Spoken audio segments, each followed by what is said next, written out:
As usual, Fallout 4 modders are carrying this game late into its life cycle by providing more and more free content over on the modding scene, and that's going to include all kinds of new mods, including some really cool changes to the world, some new armors, new weapons, quests, etc. Today we're going to be checking out some of the new releases that have come out in the past week that is going to include a brand new way to get around the wasteland, some new outfits, and some new weapons for you to use as well. All these mods, of course, are absolutely wonderful. If you'd like to try any of these, they will all be linked down in the description below. Additionally, before we begin, if you enjoy these videos or you enjoy the mods that I make myself, consider checking me out on Patreon to support my work directly. That, of course, is completely optional, but it's there if you want it. That'll also be linked down in the description if you're interested. Now then, we have some really interesting stuff to talk about. For starters, let's talk about one of the new game-changing mods, which is going to be known as the Monorail to Spectacle Island. This is going to be a wonderful new mod by the modder known as KriticalGuy. This is going to do pretty much exactly what the title says, which is it's going to add a monorail to Spectacle Island. Now, this may sound like a pretty simple mod, but it's actually one that's very useful. Rather than needing to swim all the way to Spectacle Island, now you will have a brand new form of transportation via a brand new monorail that will take you across the very large body of water. One of the coolest parts about this feature is that it is not just a simple fade to black loading screen, it's actually a completely built, completely constructed monorail that is fully animated. You open the door, you get inside, and you press the button and it will start going, and you get to enjoy a nice leisurely ride across this body of water that will end at Spectacle Island. There are two stations, one near the castle, right underneath the castle, and one actually on Spectacle Island.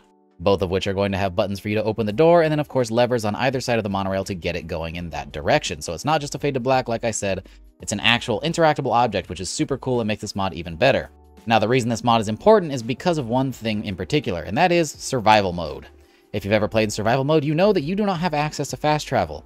And Spectacle Island, being one of the coolest areas to build the settlement at, kinda sucks in survival mode because that means you have to swim there every single time you want to get there. And if you don't want to rely on other alternate fast travel mods, this is going to be one of the best ways to get there. It's not going to be completely broken, letting you teleport there immediately, but it is going to actually let you travel there in a way that's not going to be really annoying. You can also take power armor on the train, which is a really nice feature, so you don't have to walk through the bottom of the ocean just to get to your settlement.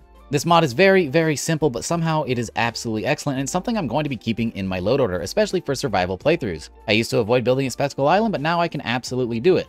One note about this mod is that it is going to add these locations immediately as soon as you install it, and that's going to be, again, at the castle and Spectacle Island, two settlements. That is a little bit of a problem because that means if you built in any of these areas, you will have it overwritten by the new assets in this mod. But so long as you didn't build in those specific locations, you will be fine. So because of that, I do recommend downloading this in a new game. Now then, let's move on to one of our next mods, which is going to be a new armor mod, a really cool one known as the Pirate Captain, a unique raider armor by molerats. This mod is going to quite simply add a new set of armor based on a pirate outfit, which is pretty cool, but it's still going to be scrappy and post-apocalyptic, and look like something that does belong in Fallout. It's going to use a lot of vanilla assets to make something really cool, and it comes in a bunch of different pieces, including the main outfit, a pirate hat, a skull mask, and even a little seagull that's going to sit on your shoulder, which is kind of the coolest thing in this mod. Now, it is pretty simple, it is just an armor, but it's a very unique one. The idea of pirates in Fallout is super cool, especially when there are raiders that exist in the world, and we have a lot of nautical themed stuff in Fallout 4 already. Now, as typically goes with these one-of-a-kind outfits, usually they are pretty simple. They either get added to your inventory or they are craftable, but this mod actually goes a step further and has a few different options that you can use. In the base version of this mod, this is going to be a standalone armor that can be found over on the FMS Northern Star. Alternatively, you can also craft it over at the chemistry station if you'd like duplicates. But there are also optional files that will allow you to give it to a couple of unique NPCs that can be found over at the raider outpost known as Libertalia, the nautical-themed outpost that is floating on water, which is a very fitting place to get this outfit. Something really nice about this outfit as well is that it doesn't just have basic stats, it also has additional features like added charisma, added perception, and even an increase to your melee damage while this is equipped, which is perfect if you're swinging around a pirate saber. Altogether, this is a super cool lore-friendly way to approach pirate armors, and if you like something like this, you may be on the lookout for some other mods coming in the future, like the new upcoming mod Hatcher Island. Now, as usual, we can't talk about a bundle of mods without talking about some new weapon mods, so let's check out a new energy weapon known as the Lightning Plasma Gun by BlaineMobius. If you watch the last Mods Weekly, then you'll know about the BlaineMobius project known as Fallout New Austin, and this is going to be another weapon featured in that mod. The lightning plasma gun repurposes the laser rifle animations to make a new plasma gun that doesn't really fire plasma. Instead, it fires a nice bolt of lightning that will arc off of enemies and any surface you shoot it at. It's actually a super satisfying weapon to use. The way the projectile looks is super awesome, and the animations are actually really cool. The way that they utilize the plasma cartridge is super neat. Overall, this is a really unique looking weapon that fits right at home in the Fallout art style. Honestly, I think they did an excellent job with this. Now, this is supposed to be an early version of this weapon. It comes with a very minimal amount of attachments. However, you can transfer it between a rifle and pistol. There are some stock and grip options, some barrels, etc. But beyond that, it's not too much going on.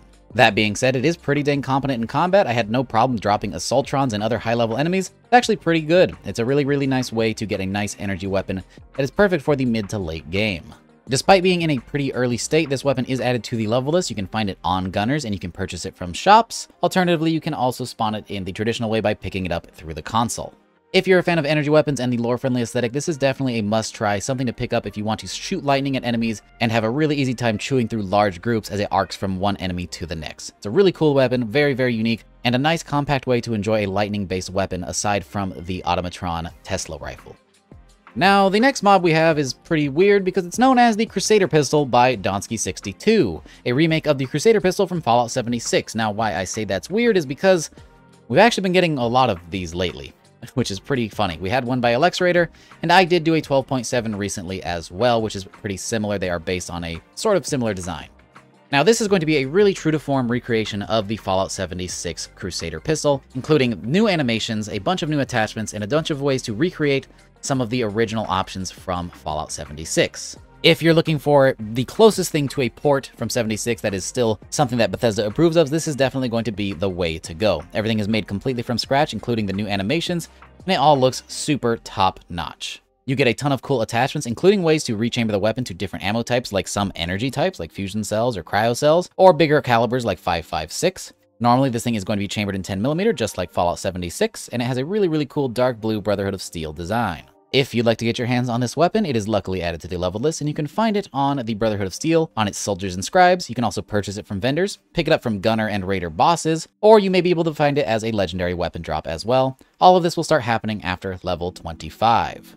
On top of all of that, there's even a couple of uniques that you can hunt down, one known as the Eden's Revenge and the Plasma Magazine schematic. You can find that over at Poseidon Energy, and another one known as the Reclaimer, which comes with a nice Brotherhood of Steel paint job with black and red, and that can be found over on Elder Maxon's desk inside of the Pridwin. Altogether, a perfectly complete recreation of the Fallout 76 Crusader pistol, possibly one of the best versions of this on the Nexus right now.